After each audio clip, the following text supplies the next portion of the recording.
This program consists almost entirely of film never before seen in public.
In the silent days, Hollywood incinerators worked round the clock.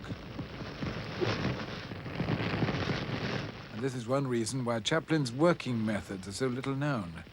Like all filmmakers, he destroyed the film he didn't need, his outtakes, his rushes. And film that escaped the flames often destroyed itself.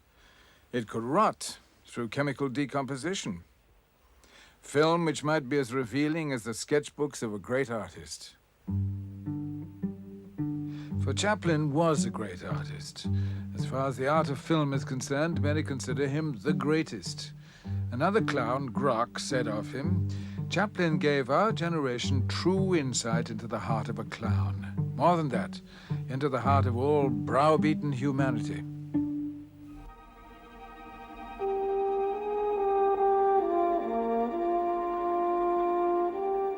But Chaplin was very secretive about the way he worked. Only once did he allow himself to be filmed in action for a feature of 1923. And then only in brief shots like these, which gave nothing away.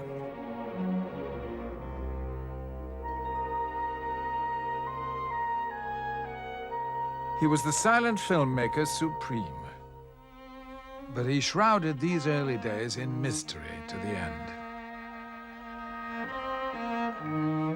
Those films made under his control, he carefully preserved, his classics, which have given us all some of our most precious memories.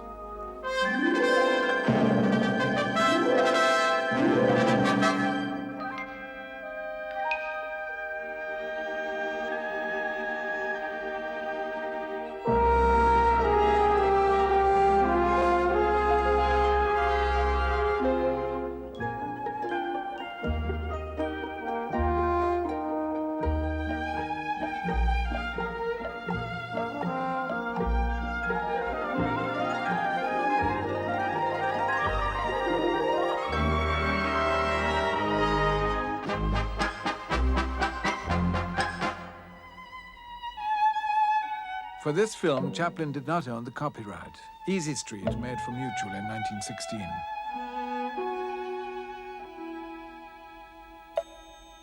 These early comedies Chaplin ignored. Many passed into other hands, copied and recopied until they were a strain to watch. This is how the original prints once looked. The photographic quality is sharp and clear, emphasizing the tragedy that so much has been lost. But by a miracle, some Chaplin outtakes have survived. Can after can of them from the period of the Mutual two-reelers. No one survives from the Mutual period, so the film in these cans must tell its own remarkable story, a kind of archaeology of the cinema. New York, 1916. Chaplin receives a bonus check from the president of the Mutual Film Corporation. His first year's salary, $670,000 plus the bonus. In return for becoming the highest paid entertainer in history, Chaplin has to produce 12 smash hit comedies. The first is The Floor Walker. Its subject, with typical Chaplin irony, is embezzlement on a grand scale.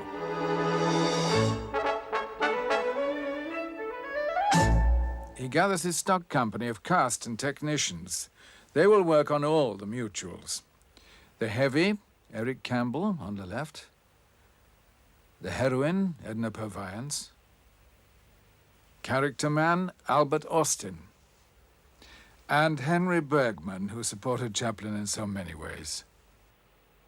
Behind the camera, Rolly Totherow, who's been with Chaplin a year. Chaplin has come to depend on Totherow's camera eye as a kind of second director. Mutual builds Chaplin a studio in Los Angeles. They call it the Lone Star Studio. Like other studios of the time, it's open to the elements. Muslin cloth diffuses the sunlight, but fails to keep out the wind.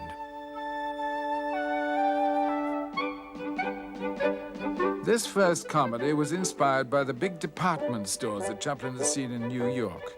He reproduced one in his studio, but he still needed something to set his film apart. In New York, he had seen a man tumble from an escalator.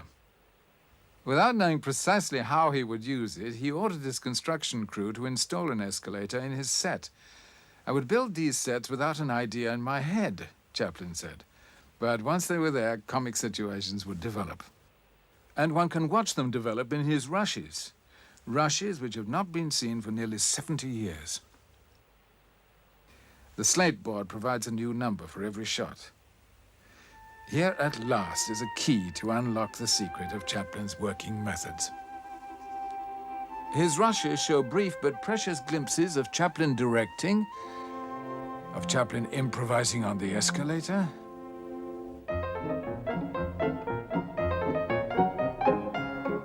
of the camera crew at work, of Chaplin relaxing between takes. The first revelation the rushes provide is that Chaplin rehearsed on film. Here he shoots a scene on his new prop which has only been roughly worked out.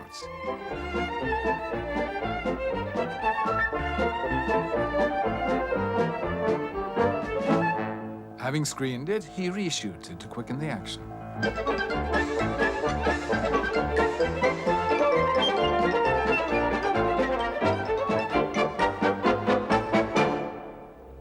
In the film, the goods are going fast.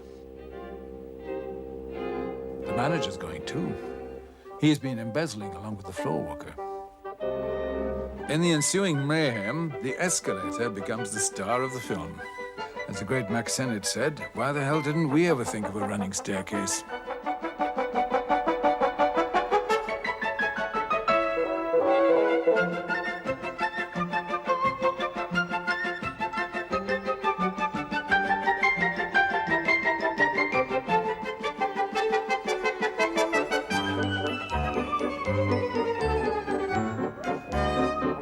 Props and sets were the springboard for all the Chaplin Mutual comedies.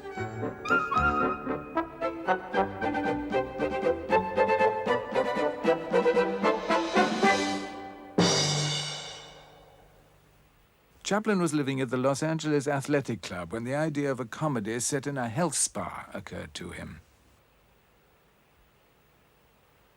The film would become one of his most successful, The Cure, yet it proved an enormous struggle. He followed his usual method, working entirely without a script. He decided his health spa should be a prosperous place.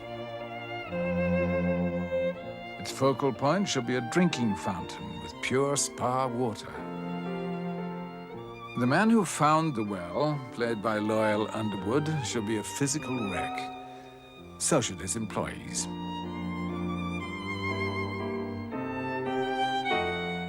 Amidst all this tranquil suffering, what could Charlie do? His first appearance with Eric Campbell gives him plenty of scope for slapstick.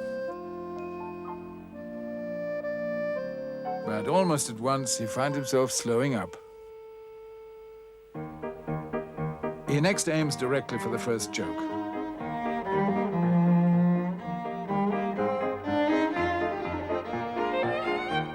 And the action quickens. Chaplin is signaling 2 reels of unmotivated anarchy in his very first scene. And that is more Max Sennett style than his. When he views this scene, he quickly spots its defects and knows at once he can do better. By setting it in the lobby, he can provide some reason for the gag. He can also change his costume so it shows up better. And with Eric Campbell as the victim, there's more reason for Charlie's callous behavior and its results.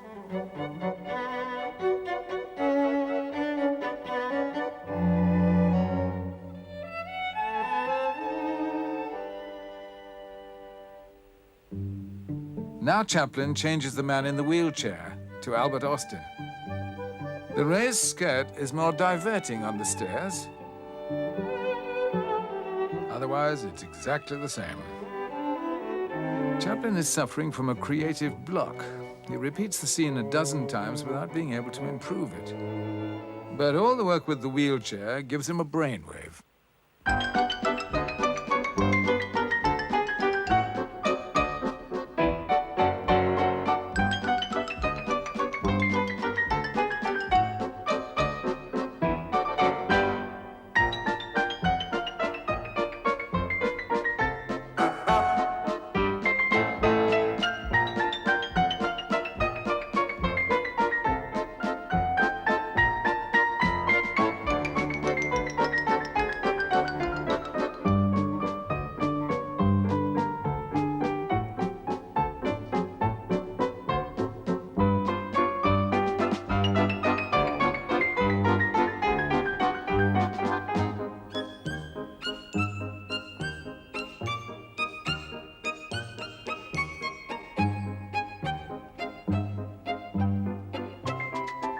Charlie on the side of authority, bringing order out of chaos, is inconsistent with his character. Chaplin brings on the manager to end the joke.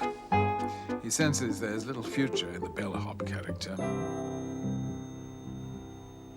77 slates in. The health spa is rebuilt. The drinking fountain becomes a medicinal well.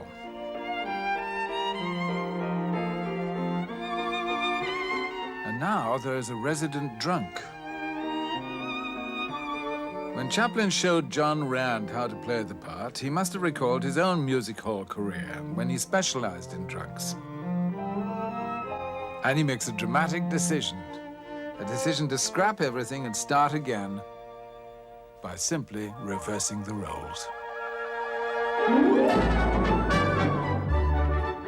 He has found the character and the costume. The only reminder of all he has discarded is the wheelchair. It is replaced by another mobile prop, the revolving door.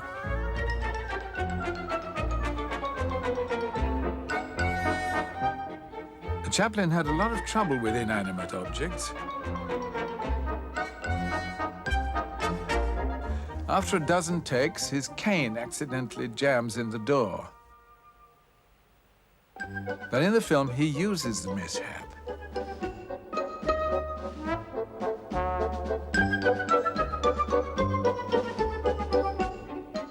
revolving door sparks off one of the most hilarious moments in the picture.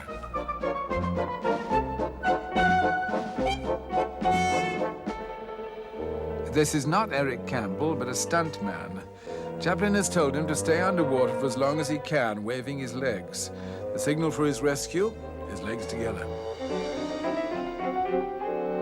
Among those who rush to pull him out is Eric Campbell.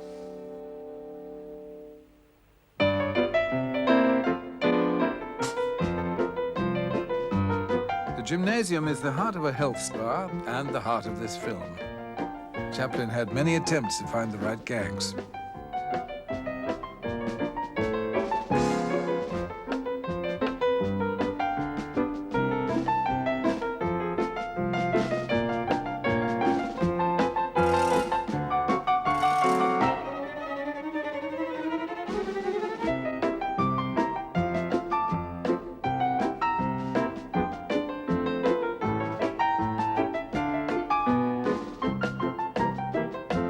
This sequence was cut from the final film, perhaps because it lacked the logic Chaplin was always searching for.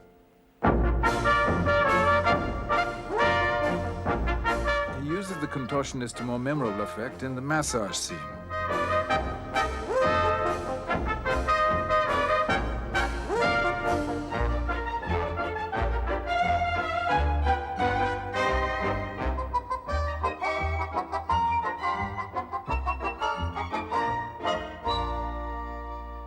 .622 slates in. Chaplin is reluctant to throw away the traffic cop gag, and he tries to fit it into the new shape.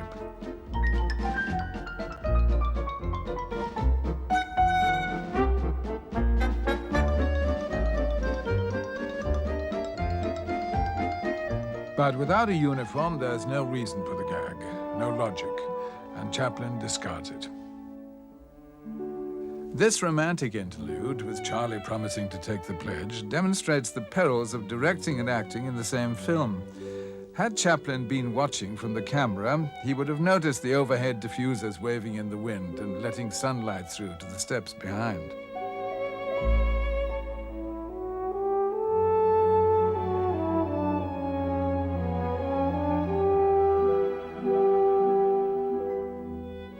Surviving prints of the cure always fade out at this point. Could this have been how the film once ended?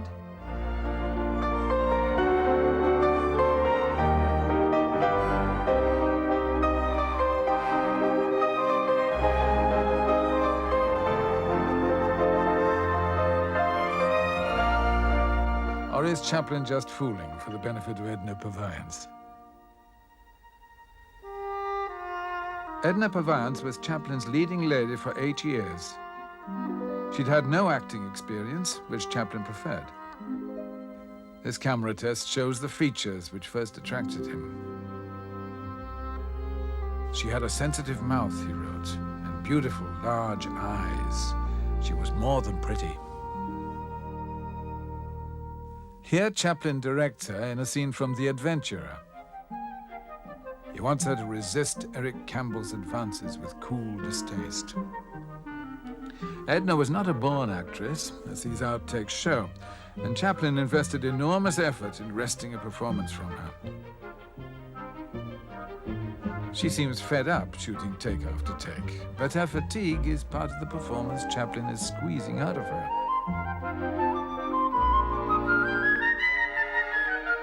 And gradually, she gives him the quality he wants. But he adjusts her position and tries again.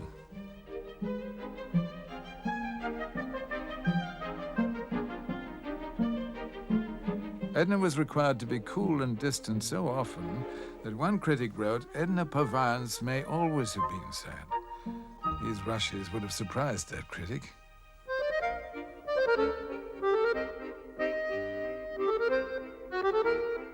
Edna's sense of humor delighted Chaplin, but cost him a great deal of film.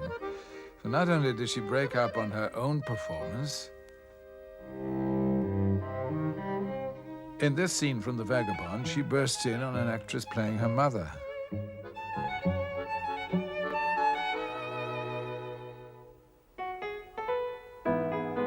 In an outtake from behind the screen, Charlie coaches her as though he were a director and not just an assistant prop man. But much of their work together must have looked like this.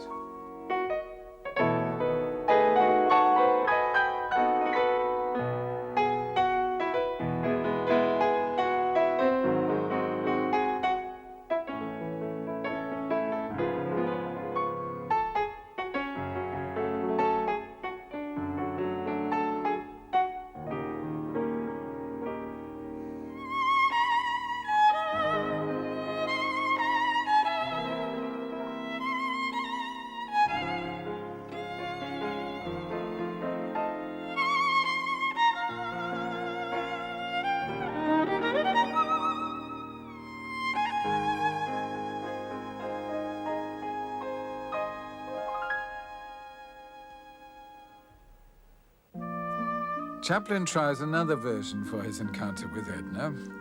Desperate for work, she has disguised herself as a prop boy. She plays a harp, which Chaplin realizes is a trifle unlikely. The guitar is more masculine. But the boy's clothes merely heighten Edna's femininity. It's hardly surprising that for a while she and Chaplin had as close a relationship off-screen as on.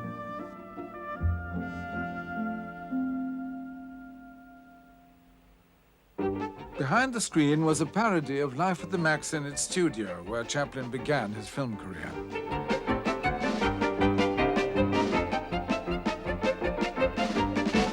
In the film, Charlie skillfully avoids all the pies, but not in the outtakes.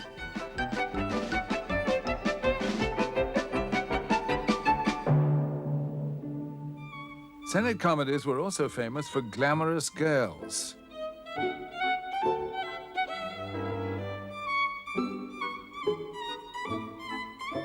Dancing girls, bathing beauties.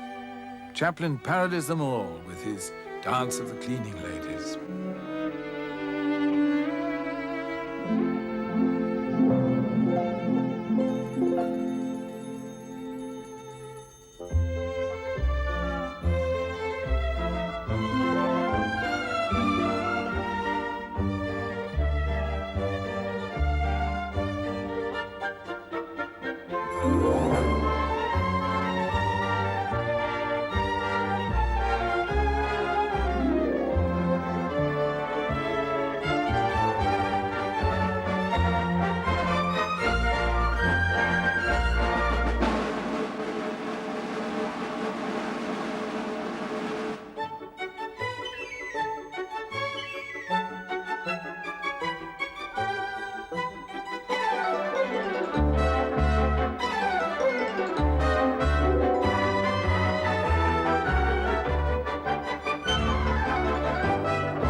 On the next door set, the drama director is behind schedule on his historical epic.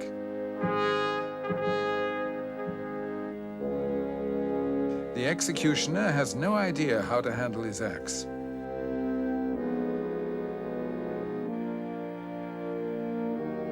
The director gives him a lesson.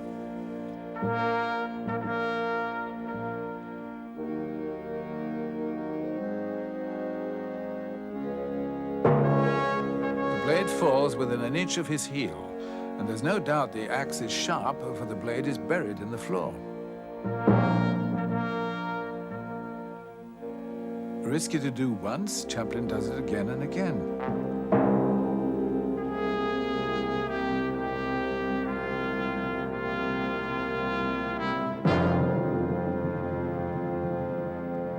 Watching it slowly shows how close the axe comes to his foot. How it was done was never revealed, for Chaplin favored mystery. The solution can only be found from the film itself.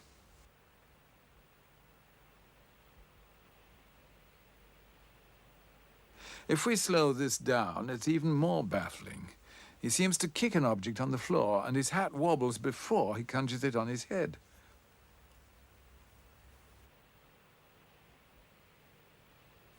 Chaplin wanted the axe to fall dangerously close, without danger.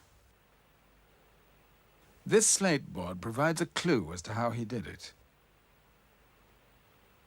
And the answer shows how skillfully Chaplin and his technicians could use camera tricks when they needed to. It was done by cranking the camera in reverse and staging the action backwards. The hat falls from his head, which is the reason for the wobble, and the object on the floor is a mistake, his pipe knocked from his mouth.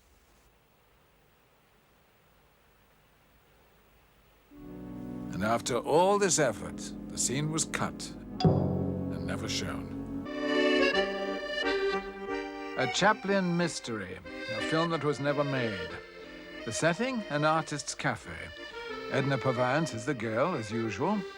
She could be playing a kind of trilby to Eric Campbell's Svengali.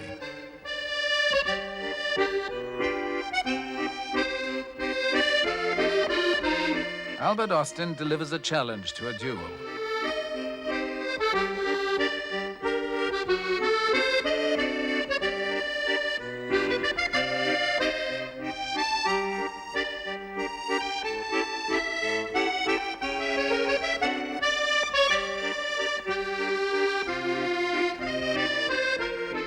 Whatever the idea, Chaplin rejects it. So now he starts in earnest, on slate one. Albert Austin wears the same costume. Charlie is better dressed than usual.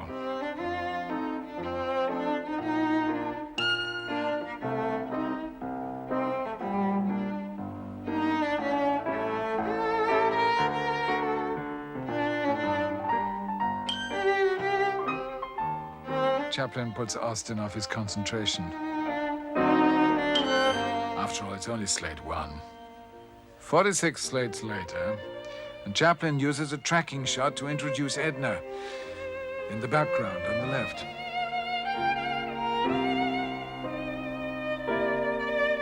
Now Edna wears a different costume and plays a different character. A lonely girl who can't afford a meal.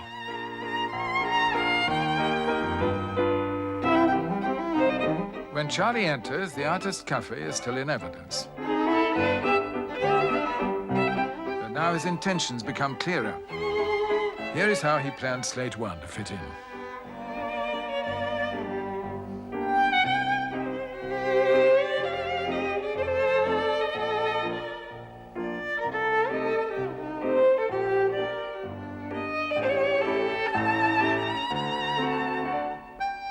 He cast Henry Bergman as a bullying waiter.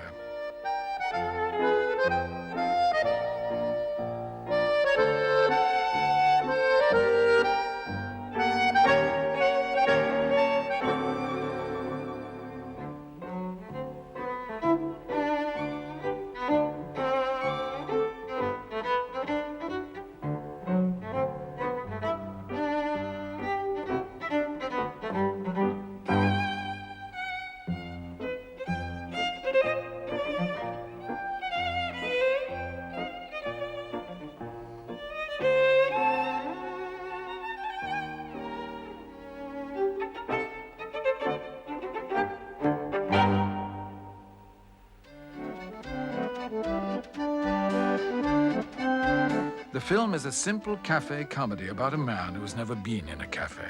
That's all it is, so far.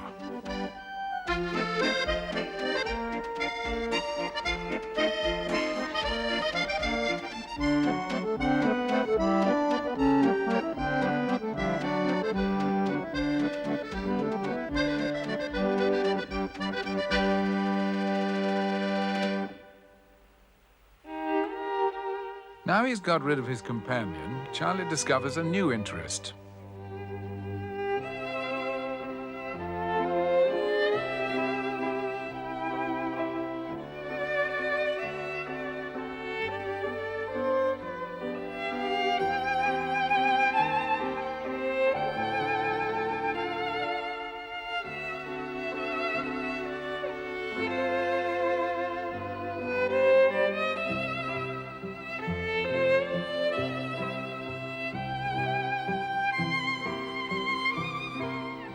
Charlie now sees the importance of table manners.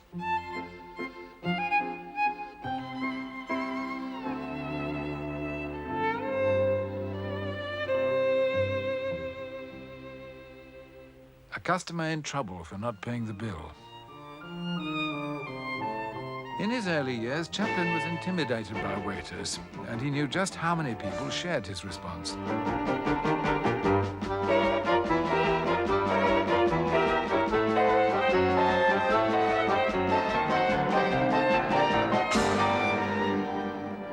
Charlie checks his own money supply.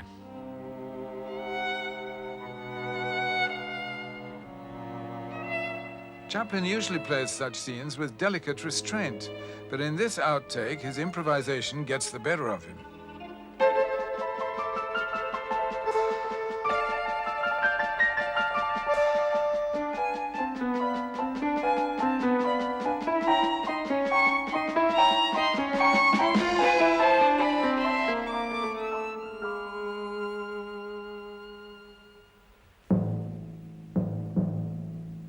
Finding a coin on the floor gives Charlie the confidence to recall the waiter.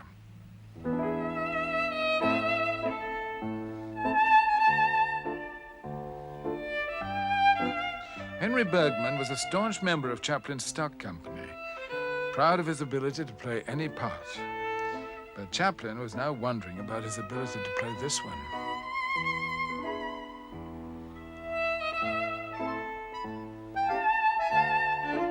Bergman plays the scene without that extra sense of menace so vital to the role.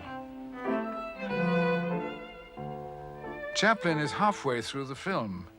He has discovered, at last, that he has the right approach but the wrong actor.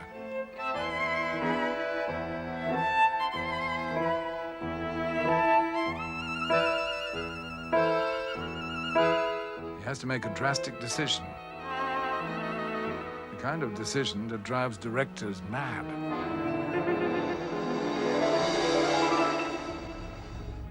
The next day, he starts all over again. He has to reshoot all the waiter scenes with Eric Campbell, this time to much greater effect.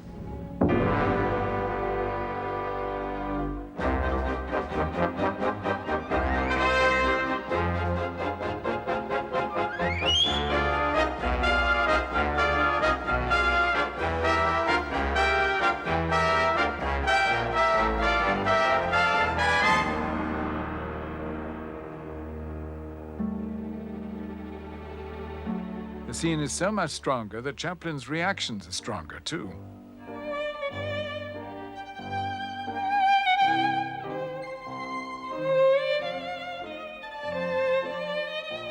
By the change of actor, Chaplin converts a mildly amusing scene into what, in its full version, is a classic sequence of film comedy.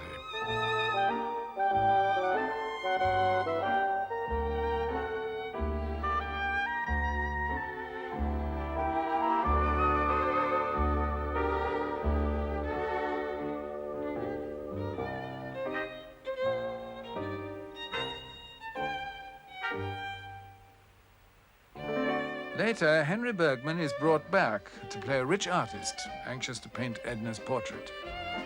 Chaplin's original idea of an artist cafe pays off. The cafe scene cannot be sustained for a full 2 reels, even with retakes of Campbell. Chaplin needs another outstanding idea. He gets it by asking a simple question: where has Edna come from?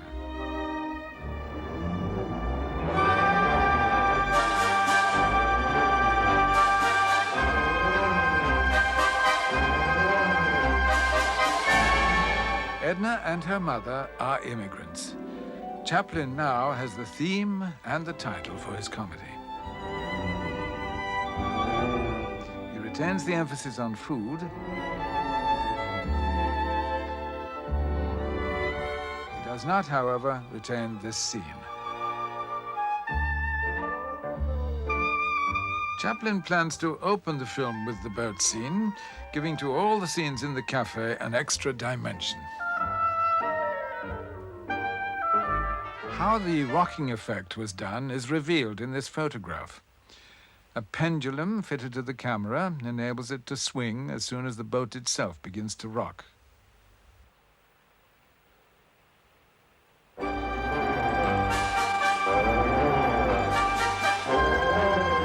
Chaplin makes even the misery of the immigrant seem comic.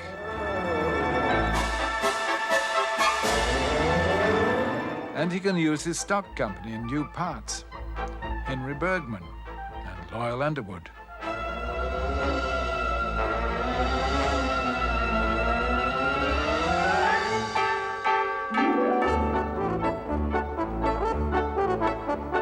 The set of the dining room is not on the boat, but in the studio. The cameraman accidentally reveals that the set is on rockers.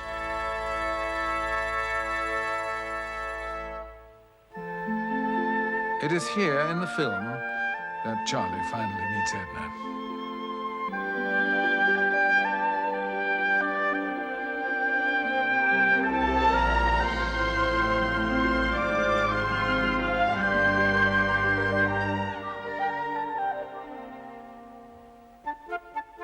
During the card game, Chaplin produces a prop he had never used before and would never use again.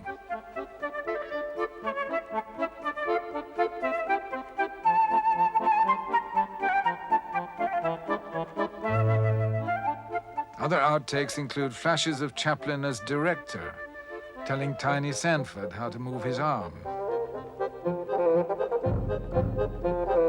watching an uninspired actor in growing dismay,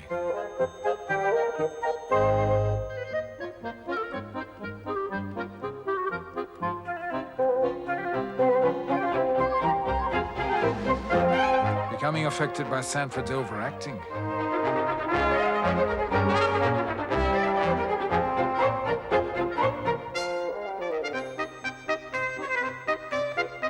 By Sanford's whistling. Or by his own method of shuffling in which he doesn't move a single card.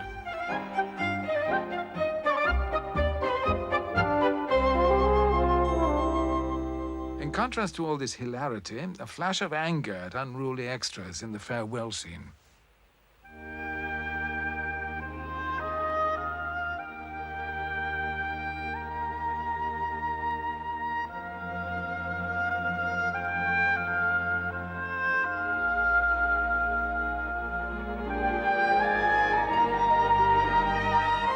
Near the end of the filming, Chaplin ties up the loose ends. A coin now becomes the link between the boat and the cafe. After 745 slates, he has to reshoot his meeting with Edna, for now they know each other.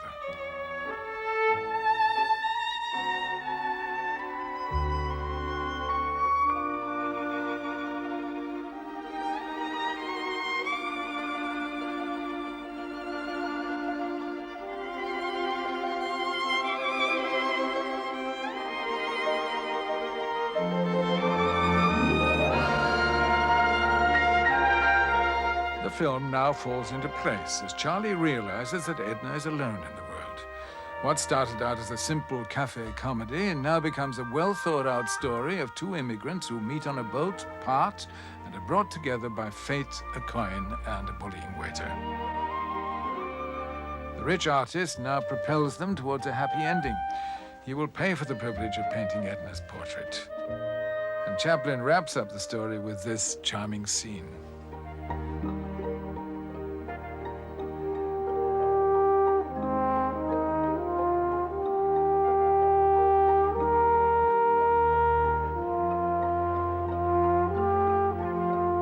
On its release, Photoplay magazine said, "In its roughness and apparent simplicity, The Immigrant is a jewel. No farce seen in years has been more adroitly, more perfectly worked out."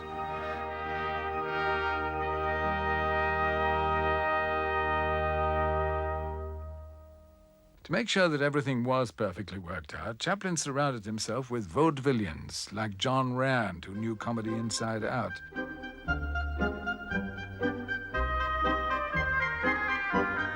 And he had the help of one of the top English music hall comedians, who can be glimpsed at the end of this take demonstrating the gag to Rand. Charlie's older brother, Sidney Chaplin.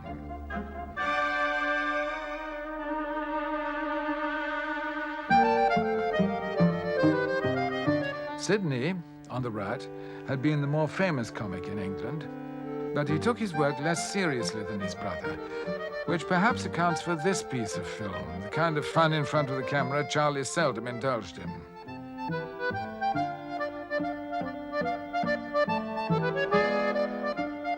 Sidney had just joined his brother as business manager, and he helped out on the films, for he was adept at every kind of stage work.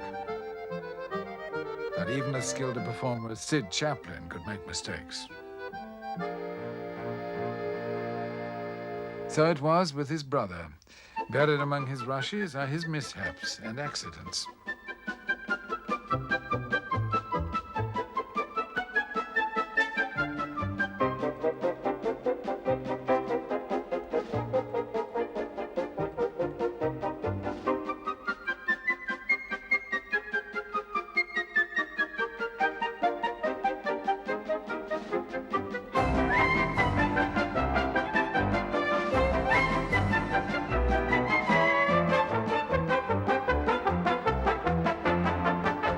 The sheer physical strain of turning out a film a month was enormous, even though Chaplin was so young.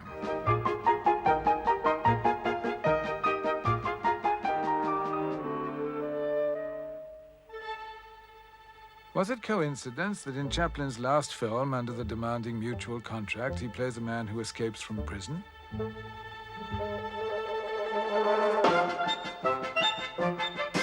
The Adventurer was a film of speed and vitality, which began and ended with a chase.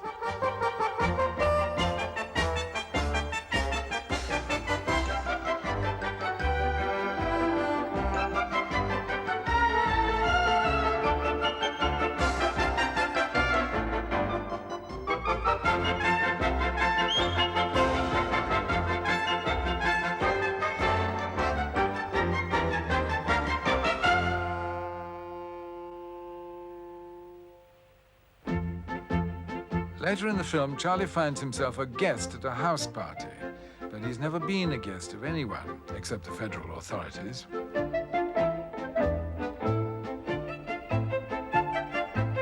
Chaplin often started a scene with only the beginning worked out, hoping to be inspired en route. He usually was. Here he has the routine rehearsed as far as the drinks are concerned.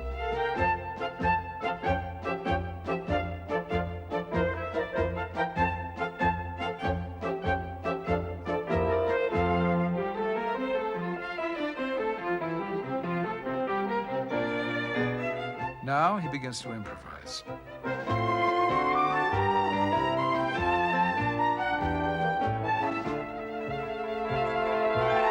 He doesn't get very far, but he's obviously pleased with the gag.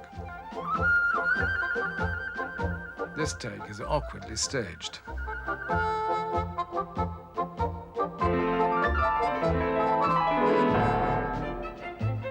However, it gives him a bright idea. He should now meet someone. Who? He improvises a joke which convulses them both.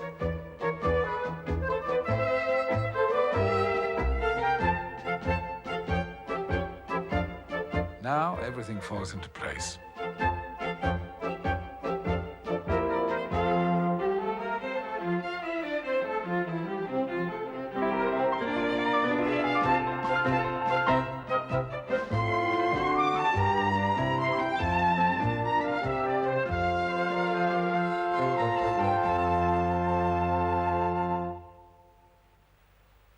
Charlie becomes better acquainted with Edna.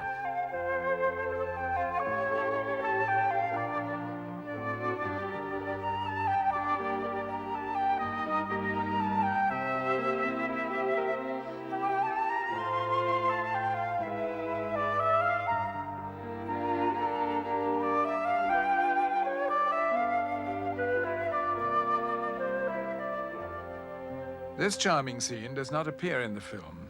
Chaplin has worked his way into a major difficulty. He had started a sequence with a Spanish dancer.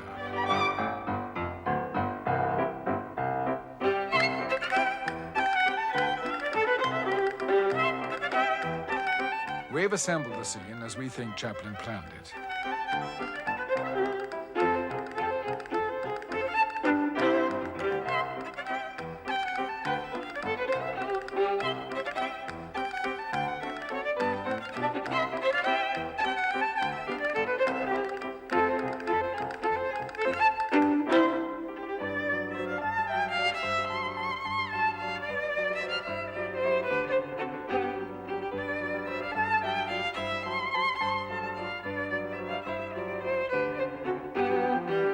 Having set up the Spanish dancer, Chaplin has to make something out of it.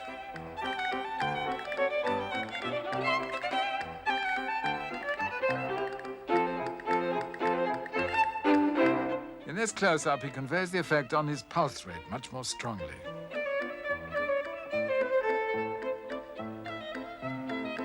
But he has given himself a problem by flirting with two women in one scene. 30 slates later, he is still stubbornly trying to conjure comedy from an unpromising situation.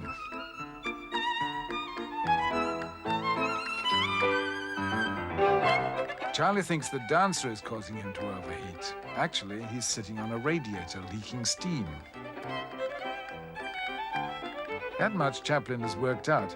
What he hasn't worked out is what to do when he discovers the radiator.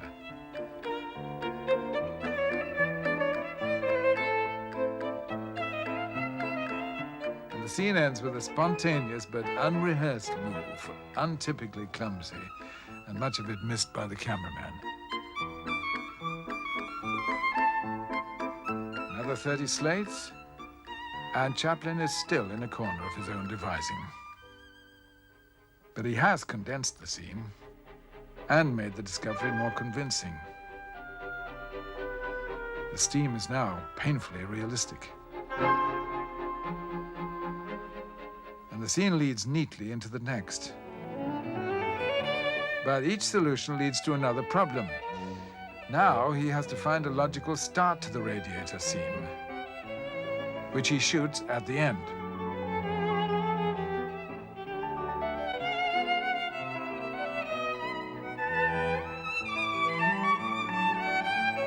Now that he has worked out all the permutations after 100 laborious slates, what does he do with the sequence?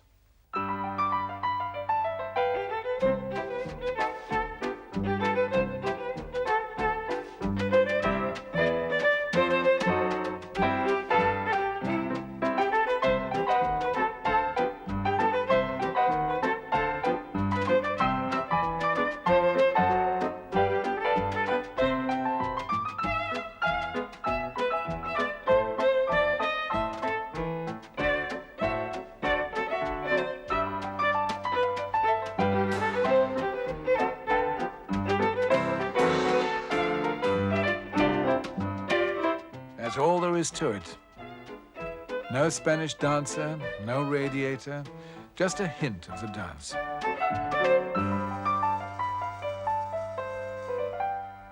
When I had difficulty solving a problem, wrote Chaplin, I would lay off work and try to think, striding up and down in torment.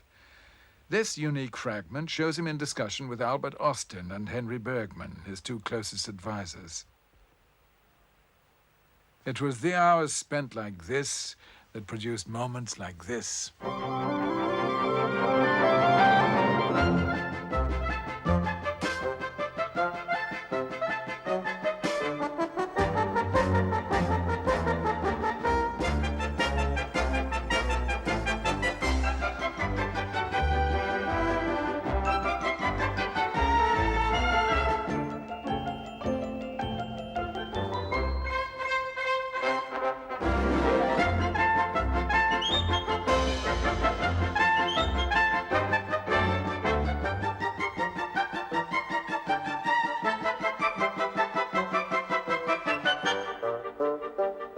Chaplin made 12 outstanding comedies for Mutual in a mere 16 months.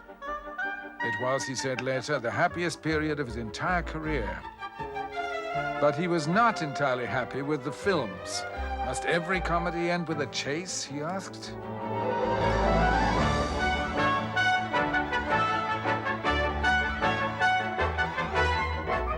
In 1917, he left.